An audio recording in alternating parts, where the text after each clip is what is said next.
It's time for another Out of Bounds Rewind with Bo Bounds on ESPN 105.9 The Zone.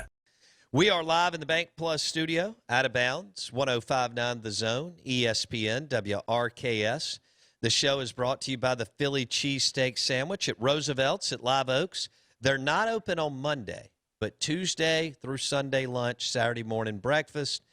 And try the Philly cheesesteak sandwich at Roosevelt's at Live Oaks Golf Club. We want to welcome in Kyle Morris, the owner of Live Oaks. Played football at Florida and football and baseball. We didn't know that until last week when we had lunch. I know about the football part at Mississippi College. I did not know about the baseball part. And Kyle joins us on the Coors Light guest line. Kyle, good morning. How are you, man? Good morning, Bo. How you doing? Man, I'm doing well. You told us a great story about playing baseball at Mississippi College and getting in a game at Dudy Noble Field at Mississippi State. You've got to share this story with our audience. Yeah, it was when I went to Florida. I was going to play baseball and football at Florida. I was probably a better baseball player than football, but I stayed in so much trouble at Florida, and not big trouble, but I mean, just always screwing up doing something that I could never afford to miss spring practice. Otherwise I'd lose my job. So I couldn't go to baseball. So when I came back to MC, I hadn't played baseball in 4 years, you know, and you can lose a lot of skills in 4 years I learned, but yeah, I was excited getting to go back and play baseball.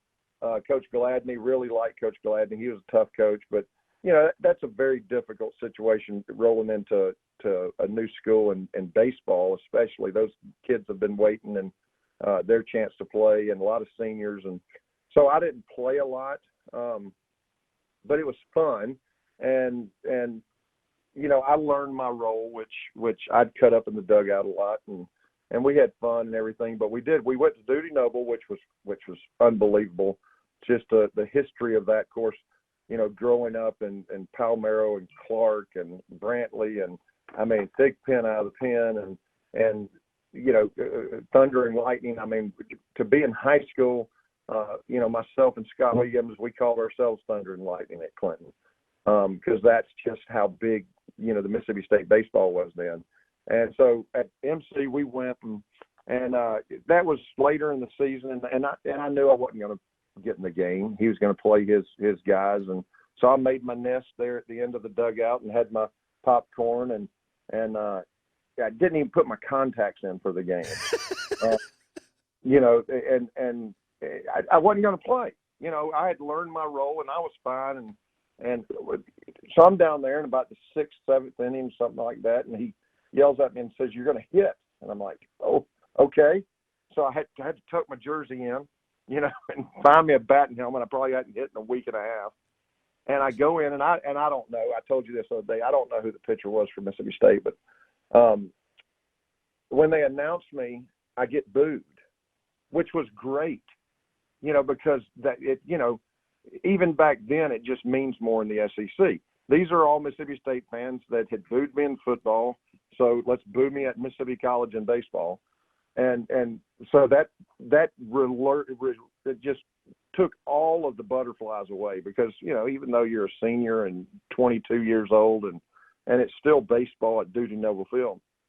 And they got some cat on the mound, and he's one of their weekend pitchers, just getting some work midweek, and he's probably throwing 92, 93, and he's got this nasty slider. And so I get in the box, and I've got very low expectations, but my main expectation is just don't be embarrassed. Just don't embarrass yourself. And the very first pitch he throws, I mean, I'm on it. It's a fastball.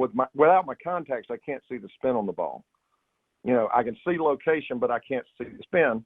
So, I mean, I'm going after it, and all of a sudden this sucker starts to, all of a sudden it's a slider, you know, and it's 3 inches outside, and I just throw the bat head at it. And good contact. And I'm thinking, man, I hit that good down the right field line. I'm running to first, and I mean, this thing hits a foot foul and a foot from the top of the wall. And I'm like, hey, I mean, I'm jogging back to the batter's box. This is a successful at bat. I'm down 0-1, but this is a successful at bat because I didn't embarrass myself. And I mean, I can still strike out, and I say, yeah, but a foot fair, and all of a sudden I'm, and throws me the exact same pitch, the second pitch, fools me just as bad as the first one. Throw the bat head at it. I mean, it's almost a replay, Bo. And I'm running down to first, except this time it hits a foot fair and a foot from the top of the wall. And I'm thinking, oh crap, I got to get to second. Think about that. I hit the ball off the wall in the right field line, and my concern is, can I get to second? I haven't run bases in probably a month. I probably weighed 250. I was a little bit out of shape. But I coasted into second, and I'm thinking, yeah, all those people booed me. I just doubled at Dudy Noble. I wish I could have a photo because I think Terry Gray was hitting behind me. I probably got a 3-foot lead at second base. I mean, I could have fallen back to the base and landed on the base with my knee. I was so close. I wasn't getting picked off. And he was probably going to have to hit it out of the ballpark for me to score because I was not – I mean, I'm successful at this point. I wasn't going to do anything to embarrass myself after doubling at Dudy Noble. So I'm 1 for 1 at Dudy Noble. That's my college baseball highlight. That is too good. That's the best. I don't know what's better. The no contacts. I think you said you didn't even bring them, right? Didn't even bring. I wasn't going to play. I knew I wasn't going to play, which was, I mean, and so I didn't have my contacts, and maybe I didn't need them. I don't know. I'm 1 for 1 without the contacts. My batting average was not that good that year, so contacts might not have mattered. Kyle Morris, Live Oaks Golf Club, on the Out of Bounds show, telling a great Dudy Noble Field story when he was at Mississippi College playing baseball, and they played Mississippi State. And as Kyle said back then, man, I mean, when you got to play at Dudy Noble, I mean, you were like, whoa, especially post Palmero Clark, Brantley Thigpen. So when you were at second base, I know you just mentioned it, but you were not going to run on just a single or probably even a gap. You were not going to go home on a single or a ball hitting the gap, right? No. Listen, Bo, it could have been a pass ball and the catcher tears his ACL, and I'm not going third. I mean, I was station to station with absolutely zero chance to be thrown out. I was not going to do it because, I mean, like I said, I had not been on the bases, and it's not like base running's hard, but them guys are sneaky. I wasn't going to get somebody slipping in behind me, picking me off at second, and I certainly wasn't going to try to have a collision at the plate or have to slide. I mean, God forbid I had to slide. I might have hurt myself by then. For our listeners, Kyle Morris had spent 3 years with the Florida Gators, and Galen Hall first, then Steve Spurrier, and then transfers into Mississippi College to play both football and baseball.